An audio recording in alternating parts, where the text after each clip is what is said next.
What's up, guys? This is RB3, and before we jump into today's episode talking about Adam McVay, we have a couple of very special announcements that we want to make. First of all, for our video side, for the people watching on YouTube, for the active YouTube listeners, we are no longer going to be on the Collider Podcast Network. We are no longer going to be on the Collider Podcast Network. We are going to be moving to our very own channel that Ace and I have started. It is called First Cut, and it's going to be amazing. Our next episode is going to be one of the first pieces of content that we put on this channel, and there's going to be a lot of other amazing shows that we are developing. So go ahead and subscribe to that. First Cut with Ace and RB3. The channel is just called First Cut. It's going to be like the ESPN/Undisputed of movies, and we're going to have a lot of great content going up on there, so, and including the meaning of, and that's why we're moving the meaning of to that channel. Secondly, for our audio listeners, I know right now we are on the Schmoes Know podcast feed on iTunes mainly exclusively, and on Podcast One. For right now, we will no longer be on the Schmoes Know podcast network either. We will be moving over to the Collider Factory. Again, Collider Factory, most of the Schmoes Know fans are also fans of Collider, so this is going to be a pretty easy transition. But subscribe to Collider Factory on Podcast One and on iTunes. We will be hosted there. And I know they put out a lot of content on Collider Factory. Totally understand. That is why we are also creating our own separate feed on SoundCloud. That's right. We have our very own SoundCloud account. Go ahead and check that out. The links for the YouTube channel, Collider Factory, and SoundCloud are all going to be in the descriptions down below. The SoundCloud is going to be exciting. We have all of our backlog already uploaded, and that's where our episodes will continue to be as well. And it's a place that, look, if you don't want to, if you want to filter through a lot of our older shows without going through the YouTube or through all the Schmoes Know feed, all of our shows are going to be right there on SoundCloud. And it's going to be great. I think you guys are going to really enjoy that. So, yeah, check us out. YouTube, First Cut. That's our new channel. Podcast, Collider Factory on iTunes and Podcast One. And then The Meaning of Podcast on SoundCloud. The Meaning of Podcast on SoundCloud. Thank you, guys. I hope you enjoyed today's episode. Adam McVay is a really fun director, and we have a lot to talk about with him. So, enjoy.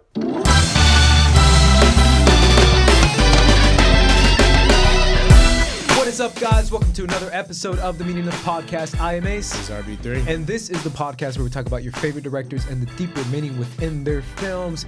We hope you had a very Merry Christmas. Ho, ho, ho. This is the post-Christmas Meaning of episode. Last year, we did the Spielberg Spectacular. Yep. And this year, we are talking about the director of the hour, Adam McKay. Yes, sir. His film Vice, I believe, came out yesterday. Yeah. If not, then oops. Obviously, we don't know exactly how well Vice is doing as far as box office wise. So we should be clear, this isn't filmed the day after Christmas. This is definitely filmed the day after Christmas, bro. I know, bro. I don't know what you're talking about. No, I'm kidding. Obviously, we have a holiday break. We should have actually wore Santa Claus hat to Hey, we should have. We should have. We should wear a Santa beard and everything. I already got the beard. I just got dyed white. Hey, man, you're saying Christmas is about Santa? It's not about Jesus? Don't start with that shit, man. Oh, like Fox News, man. Get off my back, bro. Hey, man, someone's got to do it. Hey. Now, yes, guys, this is the day after Christmas episode, but we are not actually here on Christmas Day shooting an episode. Yeah. So obviously we haven't truly kept up with everything. So if we're a little behind, sorry, we can't be in the studio on a holiday. Yeah, but Jesus. if you're listening the day after Christmas, thank you. You should, in fact, y'all should be happy. Y'all should be happy that we put out Hey, man, content. I was just thanking them for Nah, man, fuck listen. that. Y'all should be very happy that It's we are Christmas, man. putting out extra content. Stop the cussing. Yeah, no, they should be happy that we are putting out extra content. That's what I always hear about holidays. Like, I love the holidays, man. Don't you talk shit about Christmas, I love bro. holidays too. Christmas is about Jesus. All right. Come on. I love the holidays, but Okay. I hate the holidays because there's never any good YouTube content being put out. There's never any good videos. That's kind of true, man. There's never anything good That's coming true. out. So I just gotta. Everyone takes a break. Yeah, everybody's on a break. Everybody acts like this is a real job. Yeah, and, you can't see the next Let's Play video. Yeah, If you want to keep up with Minecraft, you can't see it. My favorite Minecraft streamers are streaming. Yeah, so at least we got. I mean, hey man, I don't really follow any streamers personally. I'm just kidding. But I'd love to one day. Yeah, I don't know, man. Oh, you twitched for the first time I twitched a few weeks ago. Hey, yeah. how was that? I'm still twitching. I'm twitching. Twitch. I'm like, hey guys, welcome to my Twitch channel. But either way, it's weird. What is that? What is Twitch? It's freaking weird, man. Why do people do that? Why are you judging me, RB3? I'm not judging you. I'm just asking the question. Did you Twitch? I did Twitch, man. On the Twitch? I had a Twitch out. I had a Twitching. Were you playing Fortnite? No, I was playing Fortnite. I don't play no Fortnite, bro. What's wrong with Fortnite? Don't associate me with no Fortnite. Why? What's wrong with Fortnite? I play. Nah, man. Fortnite's not. I'm not about them Legos with guns, bro. Legos with guns. Nah, bro, I ain't about that. I'm playing the true game. I'm playing Star Wars Battlefront 2. Let's go. Playing on Twitch. How big is the audience for It's like no one. The game came out like 2 years ago, bro. And I'm still playing it. Hey, they released Obi-Wan this last November. So DLC I'm playing with whatever? Obi-Wan. Yeah, Jesus. DLC. They released Grievous and Obi-Wan. They're going to release Anakin and Dooku next.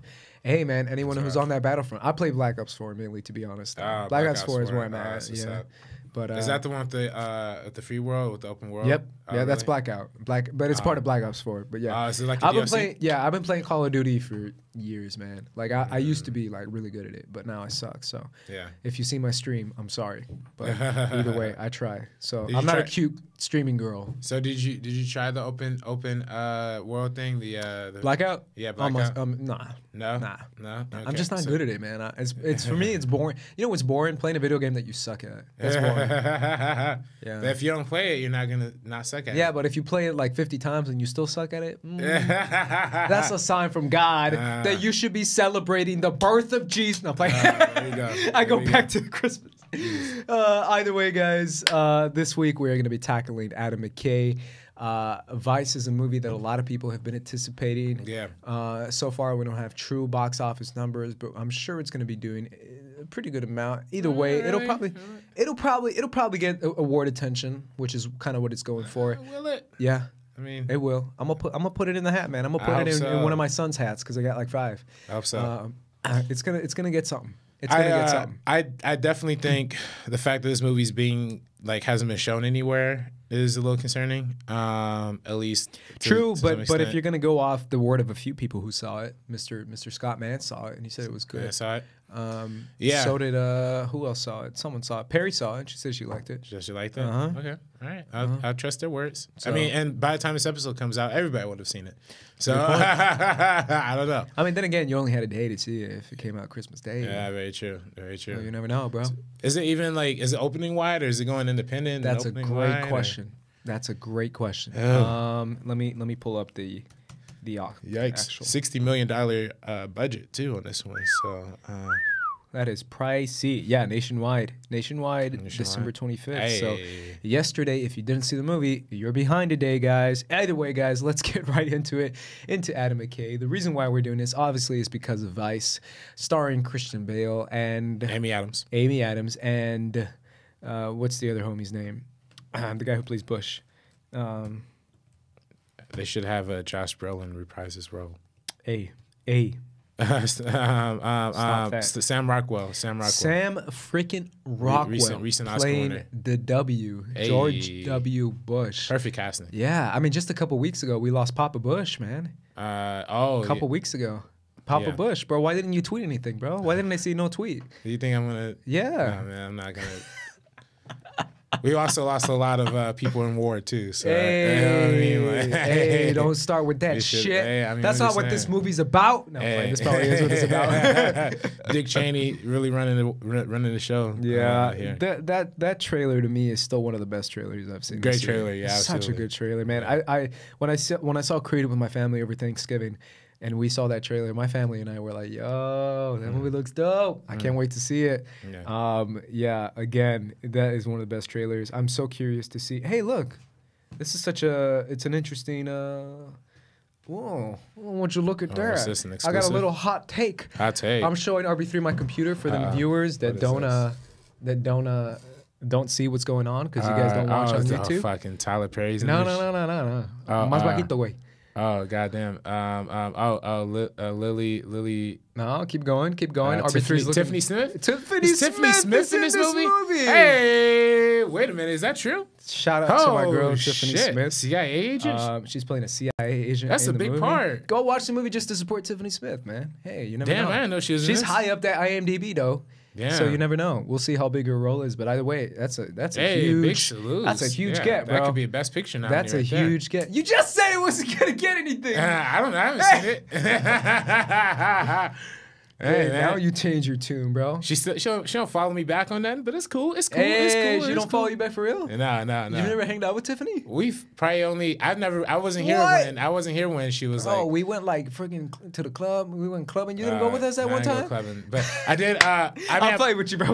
Probably in total, I've probably seen her like twice. Okay. Honestly, like twice. I remember when you first met her, man. That was I was a big fan. Yeah, I think that was my first day here. I worked with her before I came to the Schmoes. When I first moved to LA, I met her like my second day in LA. And then when I saw her, I was like, oh shit. Yeah. Stephanie. She was at my work. Yeah, I can't believe I went from fucking being disgusted by Tyler Perry to being enamored by the fact that Tiffany Smith is in this movie. There you go. That's awesome. Big salute. I was going to say, stop it, man. It's the day after Christmas. No.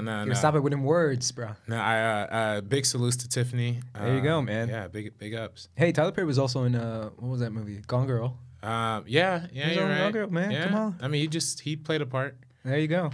Maybe being on set with these great directors will teach him a thing or two. Ooh, it's not a shot. It's not a shot. That's not a shot. That's a nuclear bomb, bro.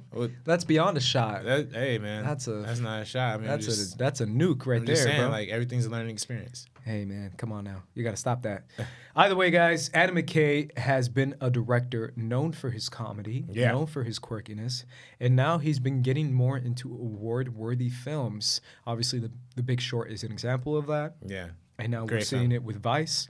These are the type of movies that have balanced the genre of drama and comedy and serious subjects in order to make a very successful award movie. Obviously, The Big Short is an example of that. I will also be talking about Succession quite a bit because that's a show that I loved this year. It was probably one of my favorite shows of the year, if not in my top 3 shows of the year, I believe, if not my top 1, to be honest.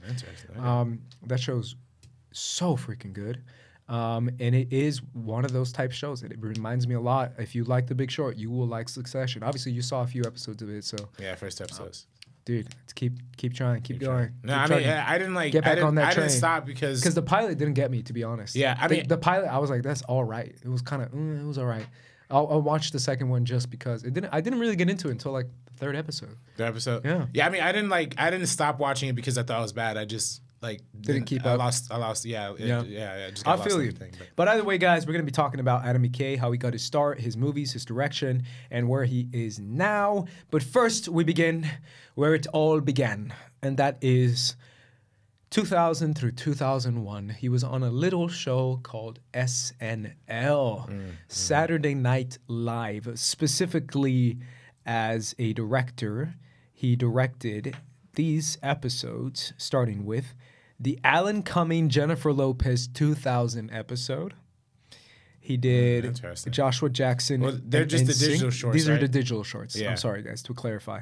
He did the Tobey Maguire Cisco. He did Dana Carvey and the Wallflowers. He did Charlie Sheen and Nelly Furtado. Holy crap. Julia Stiles and Aerosmith, and Pierce Bronson and Destiny's Child. There's a combination. Talk about Mamma Mia. Pierce Bronson and Destiny's Child. Damn. Have you seen any of these digital shorts, RB3? I probably haven't, honestly. Are you not an SNL fan, bro? Not like SNL. These were before I started watching this. Did you see this past weekend's SNL, though? And by this past weekends, I mean the past weekends because it's Christmas time. I haven't. Come on, bro. You didn't see the Claire Foy one? No, I didn't. With my queen, Claire Foy? That's the homegirl. Is she having an American accent in that too? Or? She talks about it. Well, no, she doesn't talk. No, she talked about it in a Variety interview where she talked about like doing the American accent. And I was like, ooh, RB3's got some hot thoughts. Nah, I mean that's not a hot take. I mean, Come she's on, doing man. the greatest of jobs. But That was so funny, dude, when you said that. And when it slipped out in First Man. Yeah. Did it slip out, or was that just that's just how our it ears? was the entire time. Were those our ears? Nah, that's the how whole she time? talked the entire time. Yeah. Yeah, she can hold it. I mean, no offense to her, but She's pretty British, though. there's a lot of people. I mean, a lot of people can't hold accents, bro. Like, To be honest, though, like, out of all the British people, I forgive her the most. yeah, Yeah, I forgive her. Because she's extra British. Like, Tom Holland is really British. Andrew Garfield's pretty British. Henry Cavill's pretty British. Andrew Garfield, you wouldn't be able to tell. Andrew Garfield is a chameleon. Yeah. That's one of the best working actors right now, and he's got no attention and no credit. Yeah. I love that guy. And he also Silence. did a movie with Silence. Oh, my God. Andrew Garfield, give that guy some awards. Come on. He did Breathe with Claire Foy. Did you see Breathe? I haven't seen that one, no. Jesus, man. Come on. Is But either way, that I an Eric forgive Claire Claire Foy movie? How many Claire Foy movies is there that came out this year, man? Jesus Christ. Breathe came out last year, 2017. Okay. Well, yeah. And it's Girl in the Spider's Web, which I actually liked. What? No. We're going to do a top 10 later on, so. Oh, wait. Assassin. Damn, man. Okay. I'm not saying it's going to be in my top 10, but it might. You never know. Interesting. This year was kind of bizarre, kind of disappointing for me. So you never know what It's gonna pick average up. movies are going to be in my top 10. It's going to pick up. It's going to pick up. Either way, SNL is where a lot of people get their start. Obviously, a lot of actors gotten their start on SNL. A lot of comedians go into SNL and kind of get their hand in acting.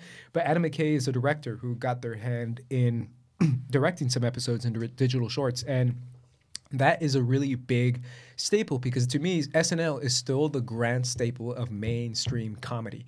That is the big daddy of mainstream comedy, in my opinion. I don't know if you have another opinion on that. I don't know if you've been following SNL or if you have an opinion on the staple that it has within our culture. Yeah, no, I mean, it's definitely the longest running syndicated sketch show, whatever. And there's a reason why they managed to stay pretty relevant with stuff. So, Yeah. I mean, I like SNL a lot. I mean, I try to watch when there's usually like a celebrity or musical act I like. You missed Travis Scott when he was on, right? Yeah, I saw it after. Yeah, I Okay. saw it after that. I forgot who was hosting with him. I forgot too. It was the chick from Crazy Rich Asians. That's right, Aquafina. Aquafina. That's right, Aquafina. Yeah, I remember because he did my favorite track on the album. My favorite track on the album, hot take coming from Ace in here you 3, go. 2, 1. Boom. Astro Thunder is my favorite Astro track. Thunder. Oh, that's a great song. That song is fire. That's an amazing song. That yeah. song is that beat, dude. Mm-hmm. Oh, Yeah, Thundercat killed it. I love it. I love it. Either way, his first editorial debut starts with the movie that created it all, and that is Will Ferrell in Anchorman, The Legend of Ron Burgundy, Yes, sir. Mr. San Diego himself. RB3, this movie broke barriers. It broke down walls. I don't know if it did all that. Well, actually, it was a pretty. Kinda It was a did, pretty man. big. It was deal. pretty big. It was a pretty big deal, man. Teenagers, young adults, Everybody. young Everybody people, connected to like it. old people. They really like this movie, man. I don't know what it is. You tell me, RB3. What is it about this movie with this enormous cast that it has? I mean, Paul Rudd, Steve Carell. All before they Christina were known. Applegate. They weren't known back Yeah, then. they weren't that big back Yeah. then. I mean, obviously they were still known, but not that big. Fred Armisen, Seth Rogen is in this. This is just a stacked cast and just a movie that really did extremely well. What is it, RB3, that made so many audience members connect to this movie? I think a large part of it is the spoof on the news genre. I think a lot of people connect to the whole idea of. But you think it's more news or more local news? Local news. Well, we'll get to part two, and I'll start. You know, we could talk about like the national news level that the second one kind of explores. But the first one's local news and the kind of ridiculousness around the celebrity that we put around newscasters. I think is ridiculous. Just because, like, yeah, of course we watch them every day, but like they're just they probably get paid less than you'd imagine, and they probably don't even write their own stories to some extent, you know. So I was just like, They don't, to be honest. yeah. So it's just I like, know because I've done it. I've written. You've written, yeah. So I mean that's how it is. I mean, nothing wrong with that system. I also think, I think to some extent I have a personal disdain towards network news. Largely because my mom never stops watching network news. Like she watches that shit non. Interesting that you don't like it because your mom watches it, and not that you like it because your mom watches it. No, I don't like it. And then also just on a deeper level, like what I started observing like as I got older is that they cover a lot of the same stories, car crashes, like stuff involving people of color, but don't really cover any like white collar crimes. Don't cover anything. They have a very particular set of crimes that they cover. It's more scare tactics. Exactly, fear tactics, and that's why I love Nightcrawler because it addresses all of that. I think there's even a line. If it bleeds, it leads. Yeah, if it bleeds, it leaves. And there's even a line in there where she's like, "It got to be a car crash or something, or Compton or something." And she says that line. I'm like, damn, like that really is 100% accurate. So, that to me that always has turned me off of network news personally. Yeah. But it is also something that affects everybody because literally everybody, at least in one area or one county, all consumes the same news. So it's like everybody relates to having that one person, having that one. I mean, not one person to say it because there's multiple local news stations, but having that connection to the TV and all that stuff. Yeah, I mean, on a side note, obviously the movie is successful because it's funny. I mean, obviously there's a lot of great moments that have a lot of comedy. It's hilarious, yeah. And I think a lot of it has to do with the caricatures that Will Ferrell creates. Yeah, because the guy is a ridiculous amalgamation of like. Male superiority and male toxicity and like and it takes place in the 70s. In the 70s, like, that's what was expected. That's back what then. was that's what it was, man. So it's kind of that I don't know everything. I'm gonna be talking about it a lot. I mean, obviously we just started, and I don't want to get into like Talladega Nights and all these other movies, but I'm gonna have to start it. Is like the idea that these Will Ferrell characters are kind of like obviously a parody of this time period or of this type of person. But at the same time, does it make these types of people kind of like endearing or kind of like someone you kind of root for? Because it like the Ricky Bobby character, like at the end of the day, as much as you laugh at them, you kind of find some sort of endearment with people like Ron Burgundy, as crazy and as ridiculous and as insane, as psychotic as they are. You realize it's a comedy movie and you realize that it's over the top, but at the same time, is it creating some sort of like acceptance or endearment towards these kind of truly, in reality, psychotic type characters? I mean, I guess, but I mean, that's what comedy is, though. I mean, it is, but at the same time, you don't think that's a danger? You don't think it's danger to normalize these types these types of actions that he does in the movie? Well, I mean, like, well, no, it's not good to normalize it, but I don't think it's normalizing. I think it's clearly making fun of it. Is making fun of it, but I'm saying at the end of the day, as much as you make fun of him, though, you still kind of, Yeah, I don't think, I mean, you have to have a human character to connect to in a story. That's what I'm saying. And this character is also a line of comedy. So it's like, it's like, yes, but also at the same time, I don't think, like for me, I don't think having if somebody reads a book that's from the first person point of view of a killer, I don't think that like the author should be responsible if somebody reads their book and becomes a serial killer. You know what I mean? Like just because like you're literally being put in the eyes of like something like that. So I don't think yeah. But at the same time, if I find endearment in the killer and I'm just like, man, you know what? He's just a misunderstood guy. You don't think that's a dangerous perspective to take? No, I don't. Well, I don't think because I do. Well, I mean, I don't. Obviously, that's a different case. Yeah, I mean, that's different. I mean, but because I'm very black and white. That's just. I mean, I was the guy who said shoot Michael Myers.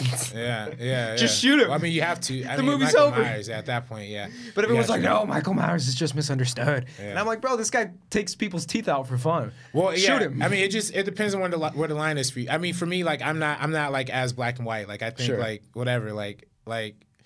I'm gonna judge a person based on what I think of them personally, you know.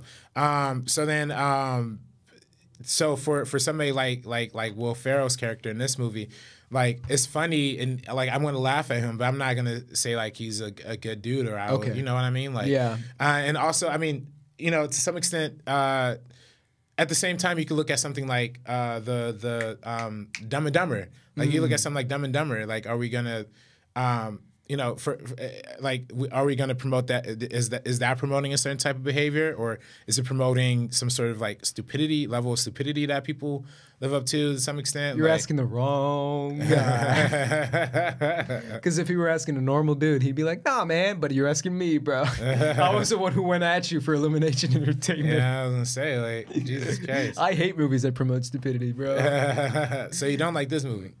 I see, but this is different though, because I think this is well done.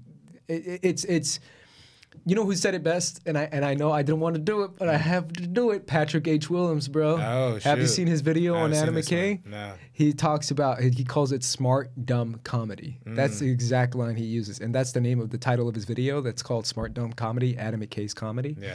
It's smart dumb comedy. It'll be in the description.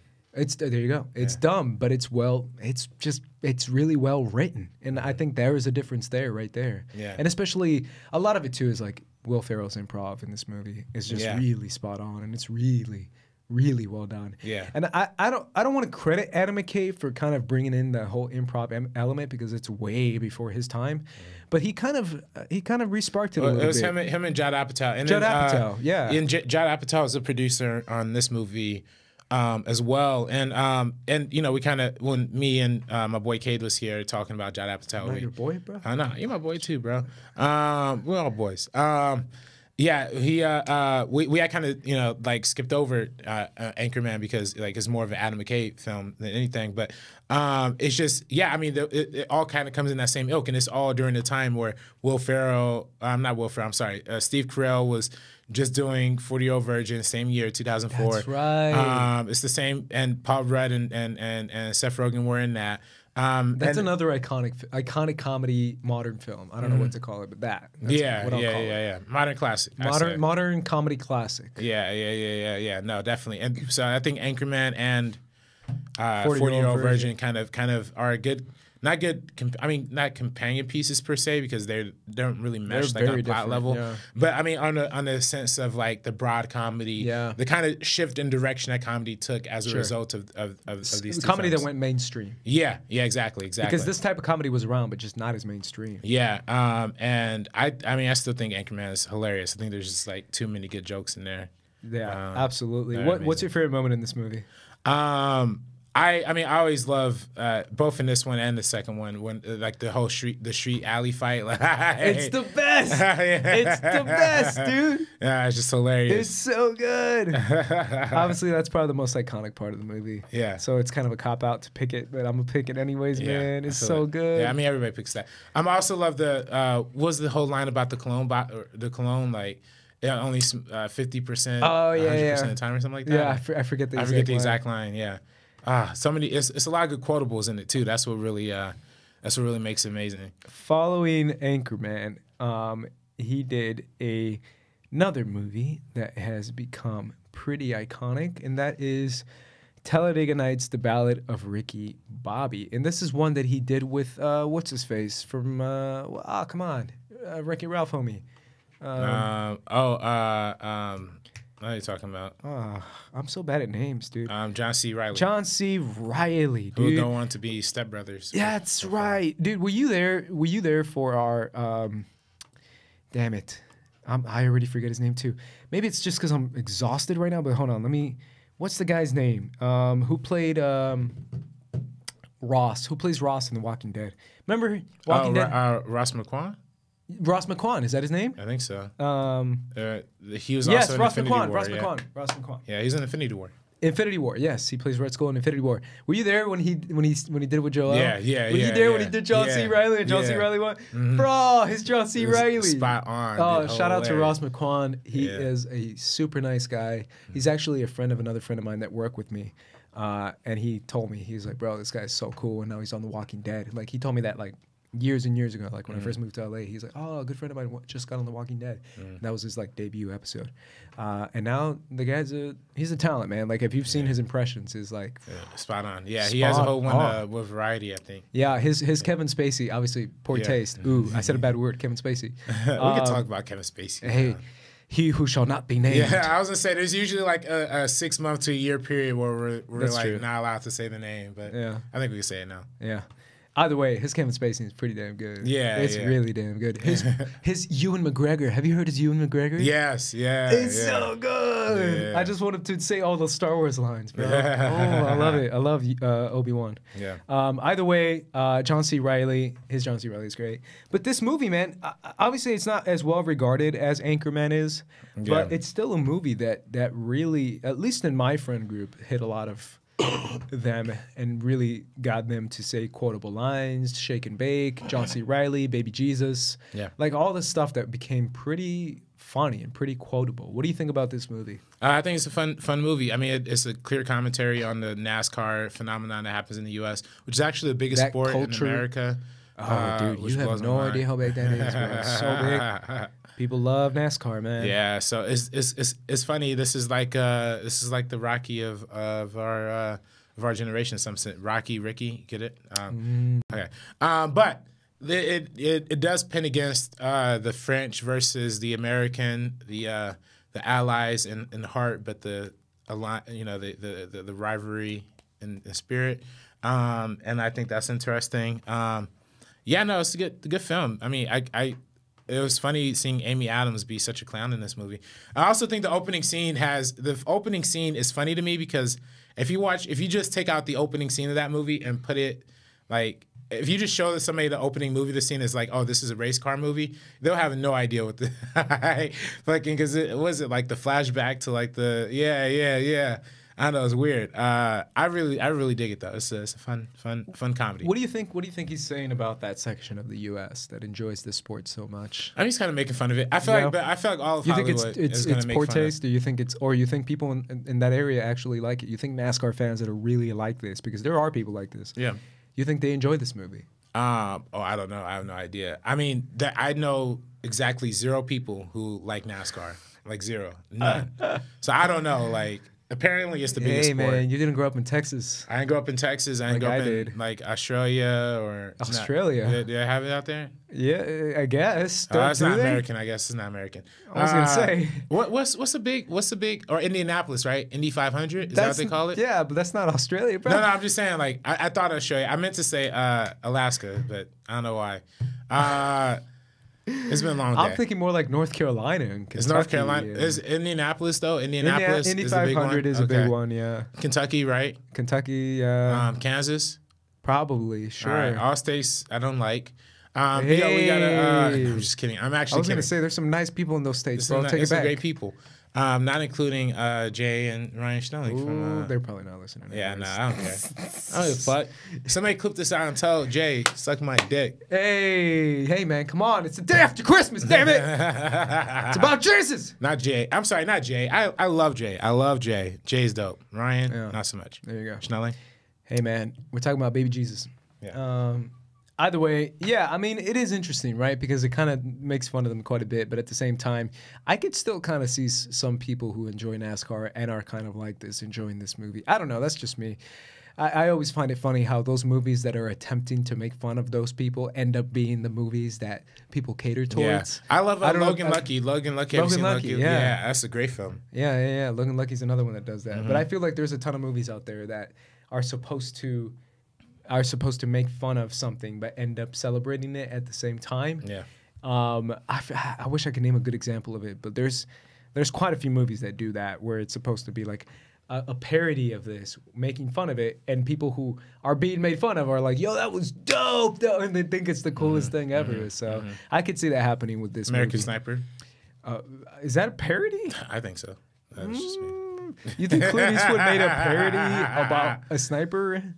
No, I just think the movie's a little over the top in this military portrayal, but it could. To me, it's parody. I don't think it's parody wise, but I think I don't want to say propaganda, but in a sense, it's more propaganda than it is parody. Yeah, I would say it's more propaganda parody, but it's more overly conscious of the audience, I guess is what I could say.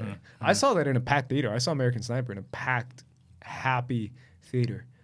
I liked the movie, and I got a lot of shit for saying that, but I'll still say I like the movie. Yeah, so. Keep getting shit for it. It's what it is. You deserve the shit for that. Hey, you like Jurassic World: Fallen Kingdom, bro? It's a great film. Hey, come on now. Compare that to American Sniper, man. Come on. Come on now. Either way, what followed Talladega Nights was a short on a website called YouTube. Yeah. It came out in 2007. It's called The Landlord. Yeah. Starring Will Ferrell and a little girl. Have you seen this short? Selena Gomez. No. Who's this? You've never seen The Landlord? This is Adam McKay's daughter's in this, right? Yeah. Yeah, that's right. Yeah. That's right. Have you seen this short? Yeah. Tell me this isn't hysterical. It's hilarious. This is one of the first YouTube viral videos, man. It's also back when you were, how old were you in 2007, bro? I was 16 in 2007. 2007? Yeah. I was like 10. So what was YouTube to you? I don't know. YouTube wasn't a thing, but for me, this is what I found on YouTube. This videos like this, man. And no, it's a fun little fun little it's sketch. like a minute long. It's so also funny. the start of Funny or Die, which is That's Adam McKay's right. company. Funny or Die, dude. Yeah. That's right. Funny or Die, for anyone who doesn't know. Obviously, they make a lot of, bizarre videos from everywhere. But Funny or Die has one of the best running series currently on YouTube right now called Zach Morris's Trash. Have you seen that? I've seen it. I think I've talked about it on the show before. Really? It's so funny. It's a guy. Check this out. It's a guy who goes through Saved by the Bell episodes and breaks it down by just following Zach Morris's actions in each episode. And when you see it, bro, and it's real. It's all real. Like, it's a disclaimer where he's like, all this is real. I'm not making it up. This literally happened in a Saved by the Bell episode. This is actually what Zach did. It's so funny, dude, because he does the most offensive, messed up stuff. Like, he put a baby in a backpack. He like made fun of Native Americans. He was like He was like taking pictures of girls in their locker room while they were changing. Like, he was doing some stuff that was funny in like the late '80s and early '90s. But now you're like, yo, that's some pedophilia stuff. He did some like dark stuff, dude. It's so funny, and he breaks it down in a very like dry sense of humor kind of way, where he's like, Zach Morris put a baby in a bag, and he just talks about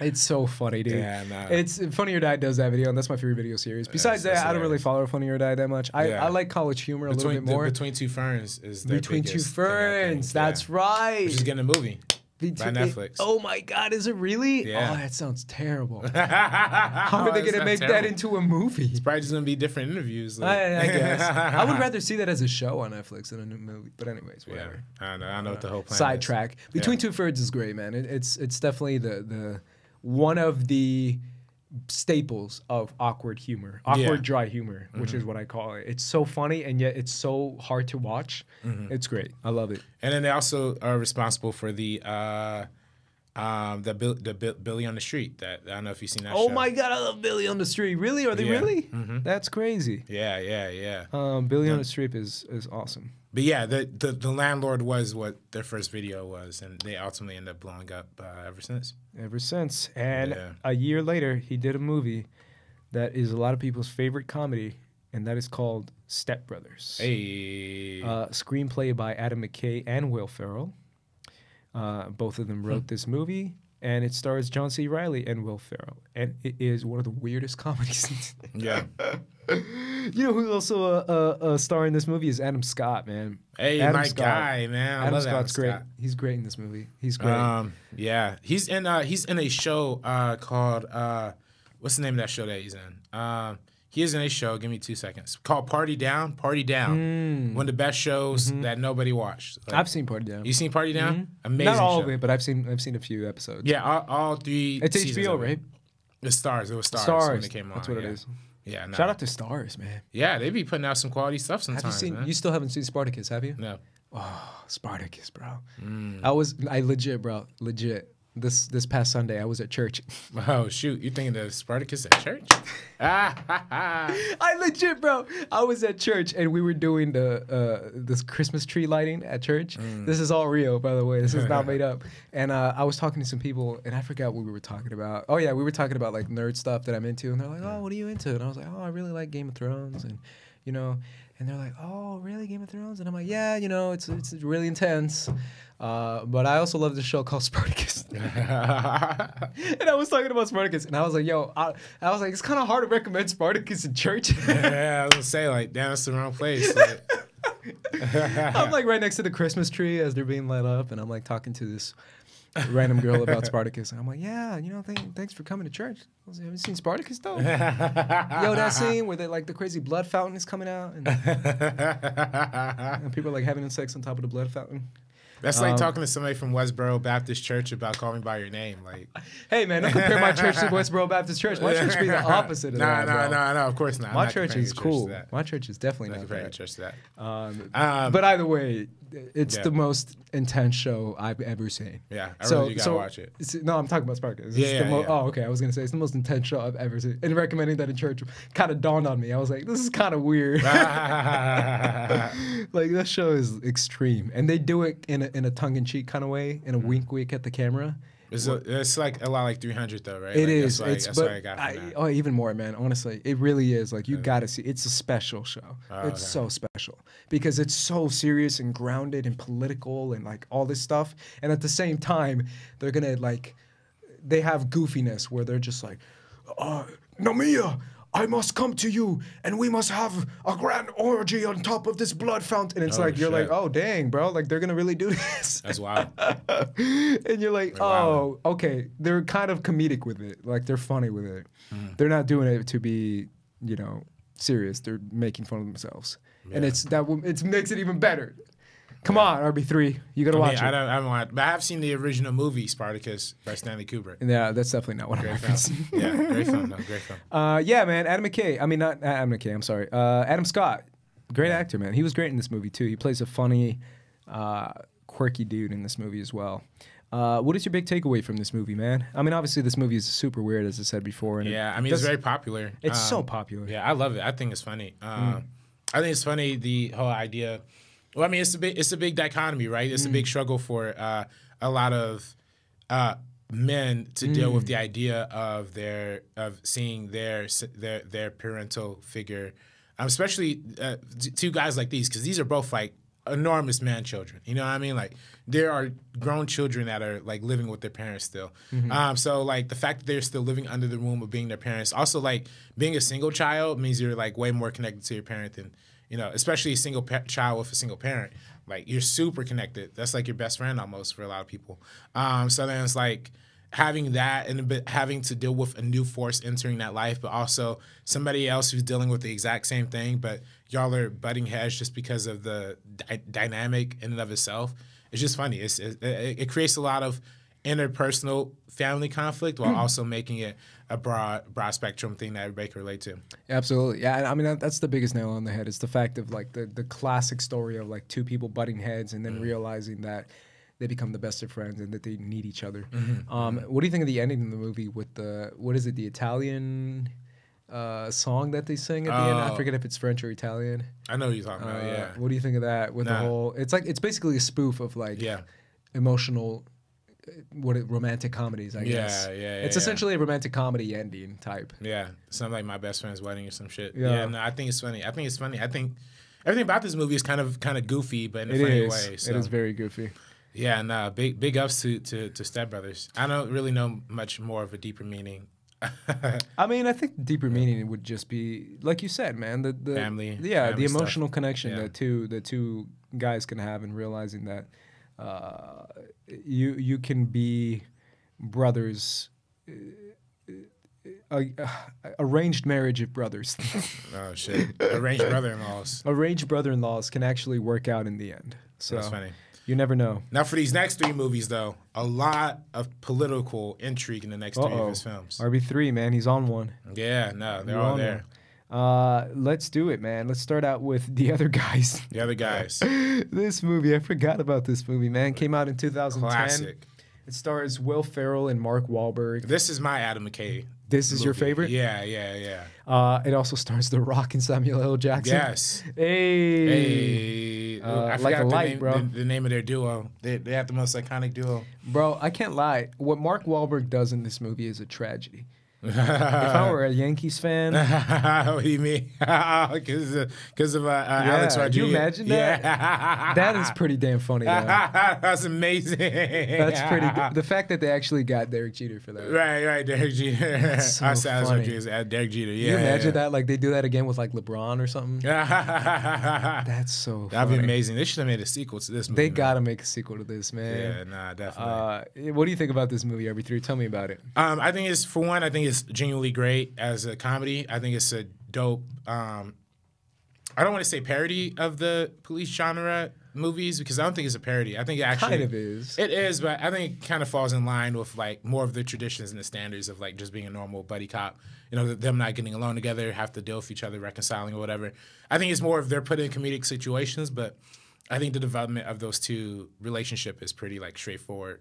I think the B plot that every one of these characters gets is hilarious. Like I think the whole thing with Mark Wahlberg trying to be in a relationship with like a ballerina, and he ends up like learning ballet to impress his girlfriend, and like his with Will Ferrell with the insanely hot wife. Who's that? Eva Mendes. Eva Mendes. Shout out to Eva Mendes. Wife of Mr. Ryan Gosling. That's true. Yeah. Very, very, very true. And Eva Mendes, man. I mean, Ryan speaks almost perfect Spanish too, which is so funny to me. Right? Yeah. It's so. I think it was the funniest thing ever when he won his. I think it was his Golden Globe. I think he won when he was like, "I want to thank." I forget their names, so I'm gonna butcher it. But he was like, "I want to thank my wife." Eva and my daughters, Estefania and Emilia Santa. Like his daughter's names are like the most like Latina names ever. And he like, it's this white Canadian guy being like, my daughter Emilia and Estefania. And he was just like saying their names like that. And I was like, all right, bro, I see you repping. All right, repping the Latinos, man. All right, I see you, bro. What's up, Ryan Gosling? But yeah, I think on a deeper level too, the other guys is a much broader story about corruption in Wall Street. It's particularly after, and I think this is where the connecting thread is between The Big Short and the other guys, is in the fact that the other guys also talks about the underground ways of hiding money that the Wall Street, the corporatists have kind of figured out a way around it. And the whole idea of this movie is to try and break down the stock trading. Yeah. Break that off. It's a very complicated, like convoluted plot. I think that's a lot of people's criticism with it, is that the plot is pretty like all over over the top. And I was gonna say this is Adam McKay starting to dabble within that world. But yeah, no, because he gets more and more and more into it. Yeah, I mean, there are full like literally parts where like a homeless dude like gives like a political breakdown in this movie, like and I didn't pick it up at first, but then after seeing The Big Short and then after seeing this movie again, I was like, Adam is saying something. I get it now. Yeah, and this came out in 2010, so this was after the big financial crash, the recession. Was this no? This wasn't during, what was it? Wall Street. Yeah, this was right after the Occupy Wall Street. Occupy Wall Street happened before. Yeah, I mean this happened before. Yeah, I was gonna say this is before Wall Street movement. But it was still I mean it all played a big part into it. I mean the whole everything with particularly in terms of the relationship between the people and how people felt about the Wall Street people and how the way that they're portrayed as bad guys in this movie, as opposed to the good-natured cops that Will Ferrell and Mark Wahlberg are. It's just a very clear difference in what he's trying to say about the more extravagant rich lifestyle versus that. And then there's also a lot about, I mean, they end up not, the ultimate end up punishment when the guy gets arrested at the end, he doesn't end up serving any time, which is actually reflective of what happened to a lot of these big Wall Street dudes who actually did end up effing over the nation and then didn't serve any time or didn't serve any consequences for it. Thank you for bleeping yourself, man. It's the day after Christmas, bro. I'm trying, man. I mean, I know I already said the F word like 4 times, but hey, it's all good, man. Hey, man.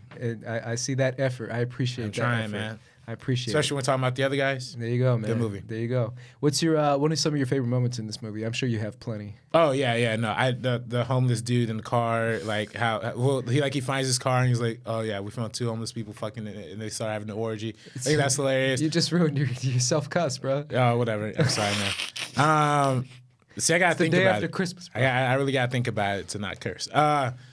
That's funny, and I also think the what about The Rock and Samuel L. Jackson? Oh, I mean, of course. I mean, that's hilarious. I mean, them falling into the bush was great. Yeah. The whole sequence is like it feels weird because like I almost want to like laugh at it more, but then at the same time, it's like, damn, like I really did love these guys. Like, if they did a whole movie by themselves, I would have easily have seen it. If they did a spin-off movie, yeah, Hobbs and Shaw style, yeah. Hey, And I thought it was funny. They were fighting the guys with like the Jamaican looking guys at the beginning, and like I don't know why it just super reminded me of Bad Boys 2. I guess that was kind of the intent with the car chase with the Jamaican guys. That's exactly what it was, bro. Yeah, so which is funny. Shout out to Josh McCougar for Bad Boys 2. Yeah, By the way, I mean, I know I'm backtracking like a good 10 minutes, but it was Esmeralda. Is the daughter of Ryan Gosling. So much respect. When he was like, Esmeralda, I was like, all right, I see you, Ryan. Yeah. Either way, the other guys, yeah, man, it's a funny movie, but it does have a lot to say. And I think that's kind of where Adam McKay started to dabble in and started to dive into a little bit more, branching out of comedy a little bit and making comedy with commentary. Yeah. He continues that a little bit with Anchorman 2, The Legend Continues, which came out in 2013. Tell me about this one and what do you think it says? All right. Well, I'm just going to read all my notes because my laptop's at 1%, so it's probably going to die. A large part of this movie is about the rise of cable news networks, particularly. What year is this movie set in?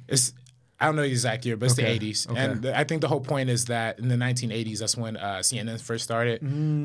So this is like a direct spoof of CNN, CNN being the first 24-hour news CNN. network. No, I'm kidding. Yeah, no, that should be nobody's CNN. Ooh, but then calling them out, bro. Yeah, it is not. They're not a good network. But I think that I think overall, this movie connects on the level of it being more about the national news and how much bigger and more upscale that is to local news. That's why this movie feels so much bigger. There's so many more cameos. It's so much longer. It's a longer film than the first one. I think it's supposed to be a parody on that whole idea of like overstuffing, the same way the 24-hour news cycle overstuffs a bunch of bullshit, you know? Statistically speaking, a lot of people don't trust major news sites. According to a recent poll, like 4,000 people, only 72% of Americans actually believe. 72% of Americans believe that traditional major news sources report news to be known as fake, false, or purposely misleading. So 72% of people actually believe that the news is fake, including 92% of Republicans, 79% of independents, and 53% of Democrats. So like it's not even like a partisan thing. Everybody distrusts Do you think it is? I don't. What is your faith in the news right now? Zero. 2018. Mainstream End of news. 2018. 2019 is going to be a whole new year, bro. Yeah, I mean, and mainstream news, zero. I don't watch any CNN. I don't watch any Fox. I don't watch any MSNBC. What do you watch? What do you pay attention to? I personally just find independent outlets, and I also I find that usually the print organizations are usually the better ones when it comes to having more accurate stuff. Do you think it's more the news, or we're going to disagree, RB3 already. Oh shoot. Do you think it's more the news or more people's interpretation of what the story is? I think because I really do feel like the narration. I've seen a lot of I've seen a lot of left-leaning stuff, and I watch it, but I still call out their bullshit. Yeah, I mean, that's my like, biggest problem. Blah blah blah is happening, blah blah blah, and I'm like, yeah, that's happened with Obama. That happened with like I call him out, and I'm like, yeah, Obama did that shit. Yeah, well, it's true. I mean, to me, what CNN, particularly, I have gripes with CNN. Okay. Because I feel like they are not MSNBC. I have gripes with them too. I was gonna say, at least MSNBC is somewhat serving their base to some extent. To me, I have a problem with CNN because they try to act like the neutral party. Okay. When in reality, they serve corporatism and elitism more than anything. It's not Democrat and Republican. For them, it's just money versus money. Money. So when there's a candidate, and particularly like with Alicia, the Alicia girl, Vikander? No, Alicia Ortiz. You know the big politician. Oh, Alicia Ortiz. Yeah, I can't pronounce her for Alexandra Ocasio-Cortez. Cortez, yeah. I think it's Ortiz, isn't it? I think it's. Yeah, I know what you mean. Yeah, but she, amazing politician, has an amazing agenda. She's been screaming this stuff since the very beginning. since she first hit the campaign trail. But then no news outlets covered her. CNN refused to do interviews with her. MSNBC like barely gave her any coverage. They don't do any coverage on these candidates, but yet when they become big and once they actually get elected, surprisingly so because they got zero coverage. But when they actually get elected, oh, is she the new face of the Democratic Party? Oh my God, she must. And they try, you know what I mean? And that to me is the most shallow shit in the world. Like why? You didn't back her before because her opponent Joe Crowley literally outraised her 30 times as much as you don't think that's all media though that does that? It's all media. It's Fox News, it's MSNBC. Yeah. I just feel like with CNN, it's like they claim to be the site. We break the news. We don't report it. That's literally they've been their thing. We break the news. We don't report it. To me that's just like wow. Like you go out of your way. And especially, I mean, I'm you know me, I'm a big Bernie fan too. So they went out of their way to promote Hillary and her, and it's just multiple examples of them just following the money. They always just follow the money, and I don't have any appreciation for that. Alexandria or Ocasio-Cortez. Cortez. I'm gonna say that again. Alexandria Ocasio-Cortez. Oh, okay, killer. Okay, I have a hard time with that name. But a great candidate, and I think she's exactly what the Democratic Party needs. And my Interesting. Interesting. Hey man, you're not done yet, RB3. But yeah, so I have my personal disdain with CNN, and I feel like this movie directly kind of targets CNN. And yeah, I mean, I have a lot more issues with CNN than just those two with Ortez and the Clinton and stuff. But I mean, just overall though, I feel like independent outlets are what I consume more. I don't have any trust. And CNN has reported too many fake stories to be as a credible news organization. Fake stories? You really think they report fake stories? Oh yeah, I mean, in January 2017, they did the whole story about Trump having like the Russian government having compromising information on Trump with the whole. You remember the whole thing with them saying that like some chicks like peed on them or whatever, like the stupidest shit. Yeah, like what the like, and that's what CNN reported. CNN reported that. Yeah, CNN reported that. Can you believe that? Yeah, CNN, that's pretty dumb. Really, they read this document and nobody thought, this doesn't look good. Like, and you just in doing that, that gives Trump the ammunition to be like fake news, fake news, fake news, fake news. What did BuzzFeed do? Well, BuzzFeed. Wasn't it BuzzFeed? So what it was, CNN reported that there was a document that had this information out, and then BuzzFeed just released the whole document that was put out. Got it. So BuzzFeed shot themselves in the foot. Like I was never going to trust BuzzFeed to begin with. Freaking BuzzFeed, man. Yeah, they shot themselves in the face before they even began. Yeah, they're like, "What Pottermore house are you from?" By the way, Trump has incriminating tapes. Right. It's like what? Right. Bro, stop. Like, don't be ridiculous. And see that angers me more because that only fuels Trump's excuse to be like fake news, fake news, fake news. When it's a story that relates to him, when it's something that could be completely true. So you're taking distrust from yourself at this point. And sorry, one last thing about CNN. I'm sorry, I just got to go in. You know all the wildfires that are happening in California. You know that out of the thousands of hours of coverage that CNN dedicated to it, only 2% of that time was actually dedicated towards talking about climate change. That's my outlets, bro. Not my outlet. No. Either way, wrong Burgundy. Yeah, wrong. I'm sorry. I went off on a huge tangent. Yeah, you did, man. But then again, I do it all the time. Yeah. I go on tangents about how demons are infecting your family. Hey. And you got to be aware. Yeah, you got to be aware, man. You got to be aware. Definitely got to be aware. Anchorman 2, the legend continues. And it continues with RB3's rants. Yeah, sorry. This movie also follows up. Doesn't it make the crazy scene at the end like even bigger? Yeah, the fight scene. Yeah. Everybody's. Which one had I forget which one. I confused the two.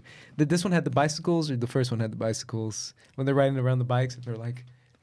Facing around. Well, I think that's the first one. Oh man, it's so funny. Yeah, but this one had Will Smith as like the sports guy. That's right. This one had like cameos and like a bunch of people popping out. Kanye was in it. Oh my god, like, everybody was in it. It's so funny, man. It's funny because ESPN did like a spoof on this, obviously, because that's what ESPN does.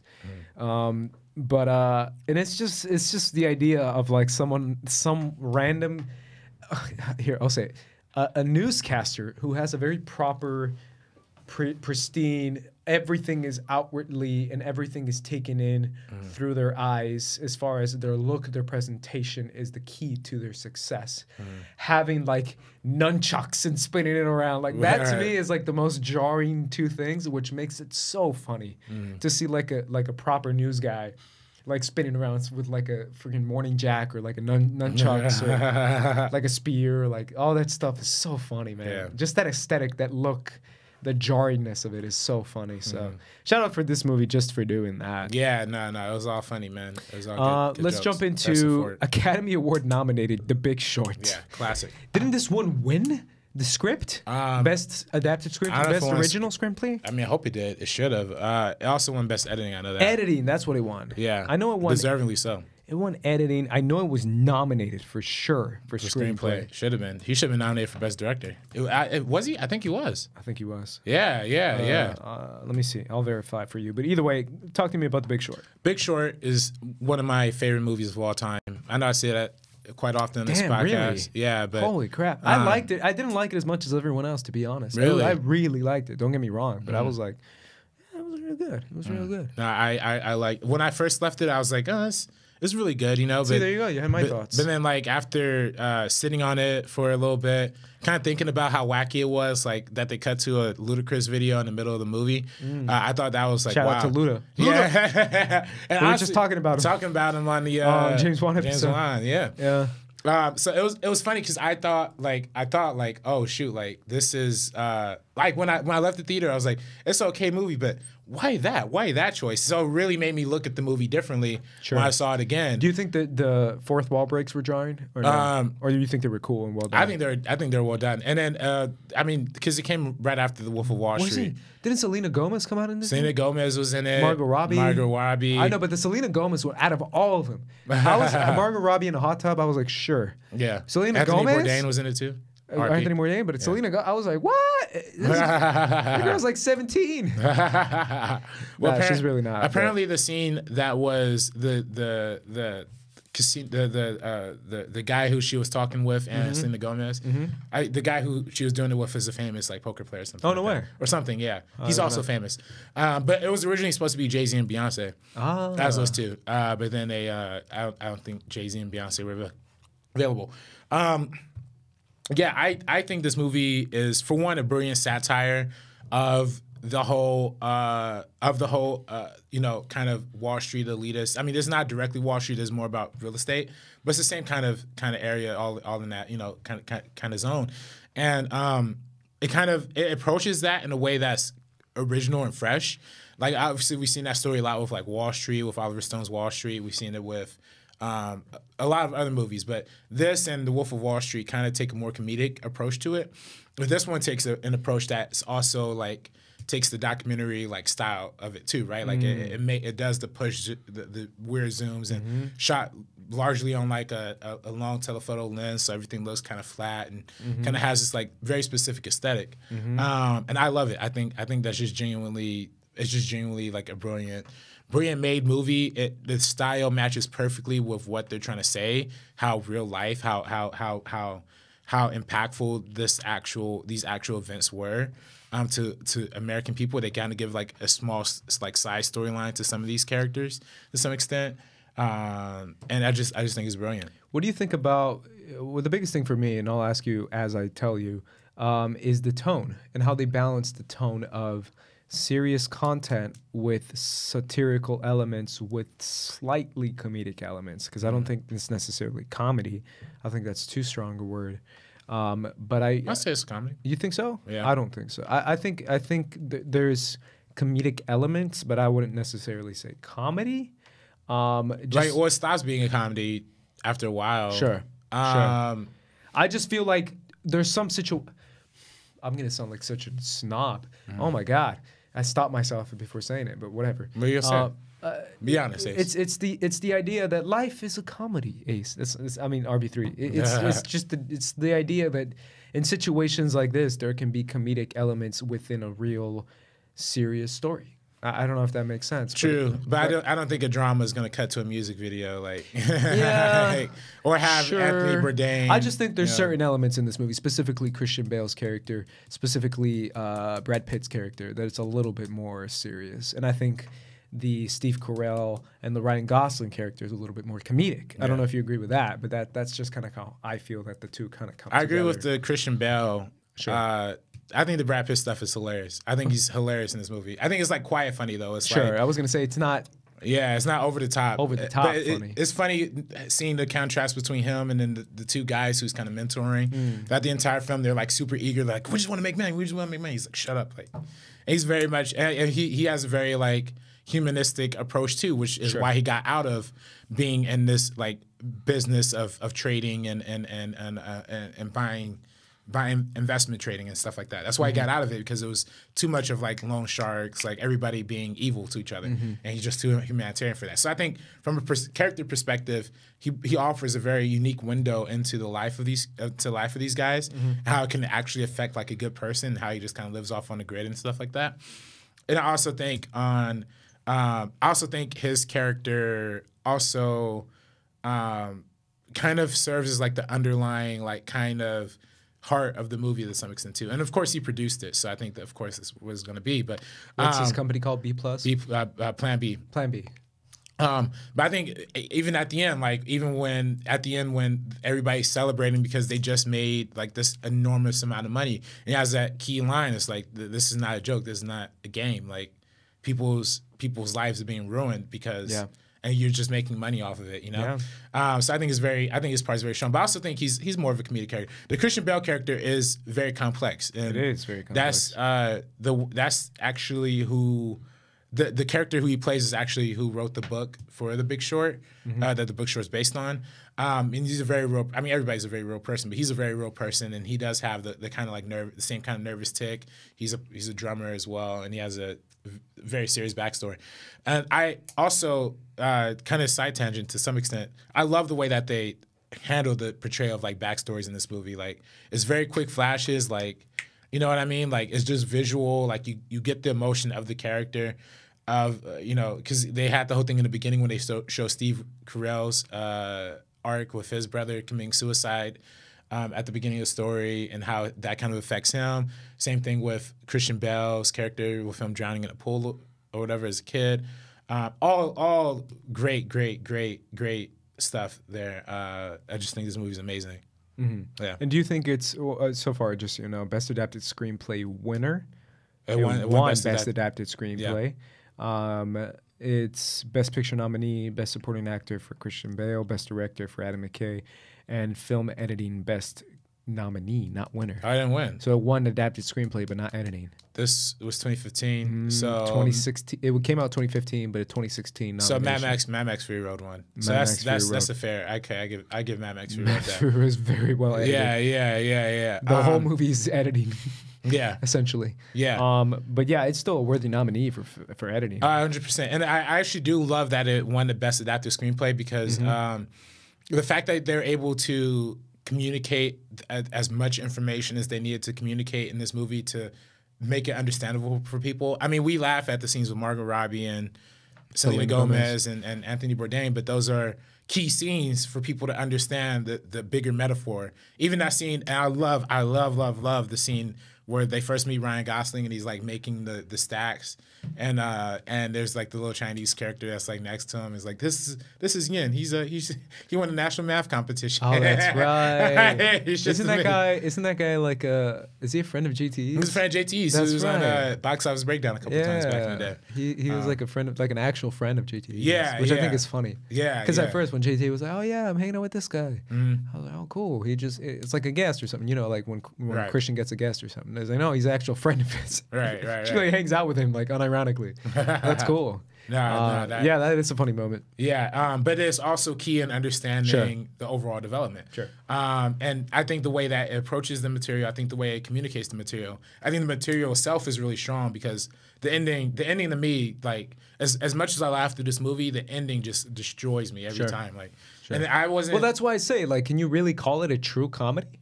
Yeah, really. I mean, I was laughing for like 80% of it. Yeah. Yeah. So I mean, is that how you grade it though? Yeah. Really? Yeah, I do. I mean, that's why. I still think Get Out's a comedy, and a lot of people don't agree with that. Yeah, I really don't agree with that. But I don't see how you could. Well, I don't see. Oh, I don't know. That's a take right there. Well, do you think that's an HD TV flow take? What is that thing called? Smooth correction. Yeah. I don't know what it is. Yeah, but no, I think I don't know, man. So I think that a lot of times comedy is associated with an inferior thing. Like people think, oh, because they say something's a comedy, it's inferior. I wouldn't say that. Well, I think that's a lot of people's perception. Sure. I agree with that perception. But But I think to me, like, calling something a comedy is like. Do you think The compliment. Martian's a comedy? No. But that's not trying. Like, it doesn't even try to be funny. That movie doesn't even try to be funny. The book is funny. Have you read the book? I haven't, but I heard the book it's is funny. Yeah. The book. My friend read the book and he couldn't stop talking about it. And I was like, "Shut up! I get it. It's funny. It's cool." Yeah, like so when they nominated for best like comedy at the Golden Globes, it's like what? Like why? Like the book is literally like a comedy, you know? Yeah. But the movie doesn't even try to be funny. It has moments. I mean, freaking Childish Gambino slips on a banana peel. Yeah, but like even that is like the book has a way funnier version of that scene. Okay. You know, so it's like it's like for me but for something like Get Out, for example, I think Get Out's a comedy because it both takes the genre that is for me it's a comedy at the extension of satire being a comedy to some extent too. Because but that's a stretch. You don't think that's a stretch? No, I don't. I think the definition of satire is to make fun or to make fun of a genre while subverting it as well. I think make fun is different than laugh. Yeah, you don't think those are two different things? I mean, I think. Well, I can see how you're making fun of someone, but I'm not necessarily laughing at what you're saying because it's such a serious and dark thing. But did you laugh in Get Out? I laughed with Lil Rel. But like that's kind of it. Okay, so I don't. So this is maybe where my difference comes. So I laughed every time the maid lady came in.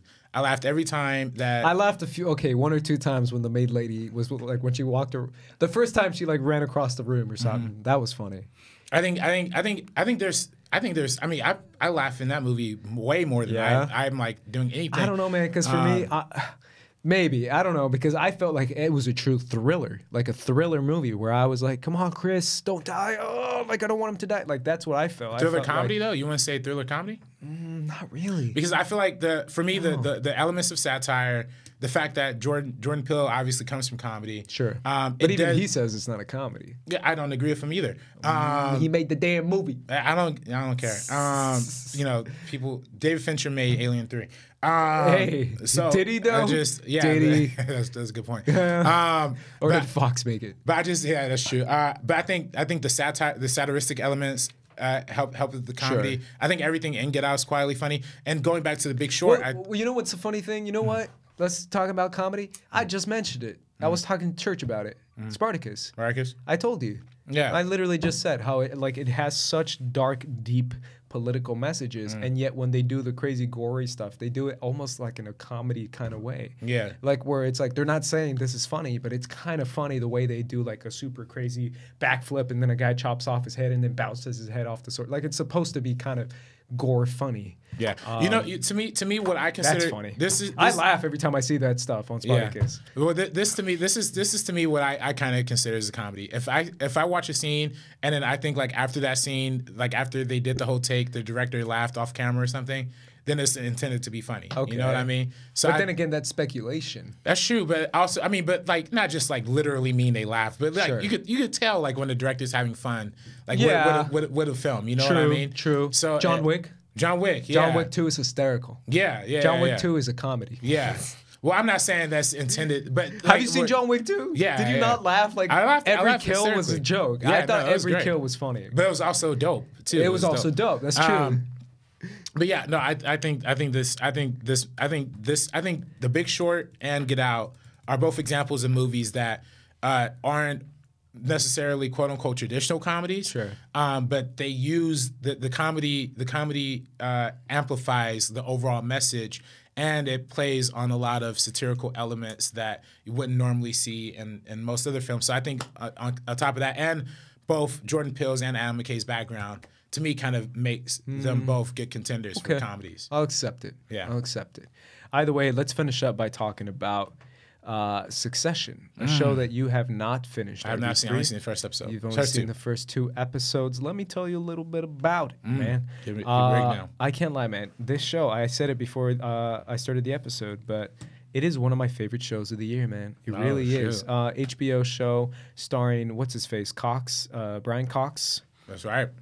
Starring Brian Cox. Brother of Charlie Cox? No. Family member of Courtney Cox? William Stryker.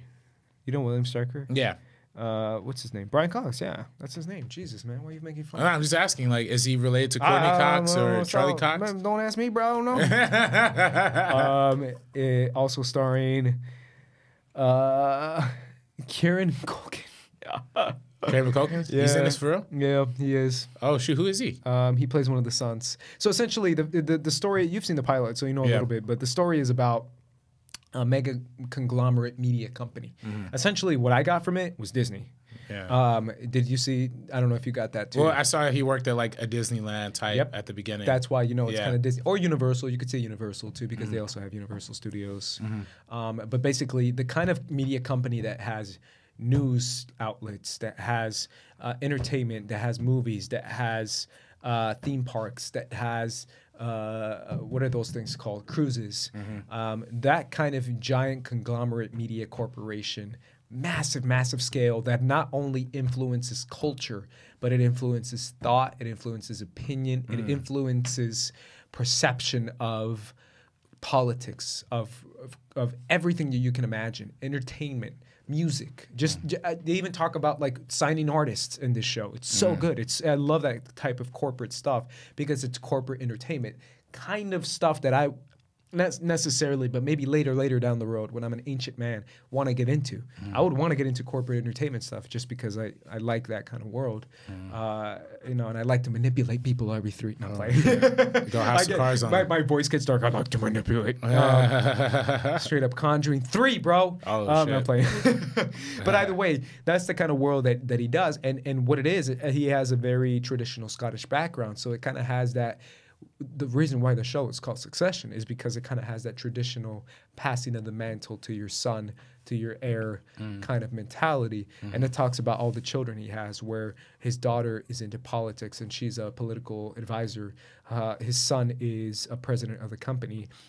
His other son is in charge of entertainment and production, and he thinks he's like this cool creative guy. His other son is really into agriculture and into farming, and he thinks he's like this guru of farming. And everyone thinks they're better than they are because of the way they were raised. But the family... Traditional for privileged people. Yeah, really. And it's so... I mean, I'm a sucker RB3 for white-collar, corporate, freaking political... shows and movies. I'm a sucker for that stuff. You know I love that shit, bro. Oh, bro, I love it. I think it's so cool. I love the whole he's screwing you over for 10% of the company. And I'm like, yeah, what? Like, I freak out. Like, that's my Game of Thrones type stuff. I just watched The Founder, too, the other day. Oh, there you go. Yeah. There you go. Great film. There you go. But I'm a sucker for that type of stuff, man. And it talks about, like, intellectual property. And it's more like Hollywood media corporate type stuff, which is kind of why I'm a little bit more into it, because it's more about like IPs and corporations and apps and all that stuff and technology and stuff that has a bigger impact than people realize, because the political world and the media conglomerate world goes so hand in hand that people don't even realize that they're in the game together. Yeah. That they're in the whole, they're pulling the wool over the people's eyes. Yeah. Together. And that's, you don't know how many of these movies are funded by your internet. Your internet bill. Yeah. And how many media corporations actually have pay big money to some big politicians, man. Oh, and that's kind of why I love this show, man, because it has all that stuff combined with like family drama, combined with like a son trying to balance the idea his dad has for him, and his dad kind of on his last page, I guess you can say, because he's dying, quote unquote. He's just really old, and he's just trying. He's slowly, his health is deteriorating. So his son is like, oh, maybe I can take over the company. Maybe I can be ready for it. And his dad is like, you're not ready. And he's like, well, I want to be ready because you're about to go, so I need to be ready. So he's trying to prove himself to his dad while at the same time trying to take over the company, while at the same time not trying to be a pushover. Because the show starts, and he's a pushover to his dad. I don't know if you saw that scene where I forget what his dad says, like, you're a disappointment or something, like, you suck, get out of here. And he's like, damn it, Dad, and he walks out. And then the following episodes, he's trying to prove himself to his dad because he realizes his dad wants that respect. Because he lost out on that deal, right, in the very beginning? That's right, yep. Yeah. Either way, I love the show because it has all that corporate stuff. It also has slight comedic elements. That's why I said if you like The Big Short, it kind of has a similar tone. Not quite as funny as The Big Short. Yeah. Now this one isn't a comedy. It isn't. It really isn't. It has just some comedic. There's one guy in this show that just kills me, dude. I forget his freaking name, but he's so good, dude. I think I told you too in the movie theater when we went to see Crazy Rich Asians. That's when I was watching this show, and I told you, I said that. Oh, here it is. His name is Matthew McFadden. He plays Tom in the show. Matthew McFadden. It's so... I'm going to offend a lot of people, but then again, I don't care. This is what I do. It's so funny because this guy plays like the husband of the daughter of the huge corporate guy, Brian Cox. And he's the husband. So he's kind of like in the, position of like, hey, honey, would you like some more tea? Like, he's very, like, kind of sucking up to her because she's she comes from the big money. Yeah, so it's kind of the opposite, the matriarchy of, like, her kind of being like, okay, honey, go away now. Yeah. The adults are talking kind of thing. Oh, shit. Like, yeah, bro, it's real. And he kind of plays that side of, like, yo, what's up? I'm rich. I'm cool. I'm awesome. Like, I got swag. And he really is just a goofy guy who's married to the right person. But the funniest part of his character is, number one, that he tries to be an asshole to people just to prove himself, which makes him kind of a dick in the beginning. I hated him at first, but then I kind of liked him. But what makes him so funny is the freaking flamboyance of this guy is so funny, dude.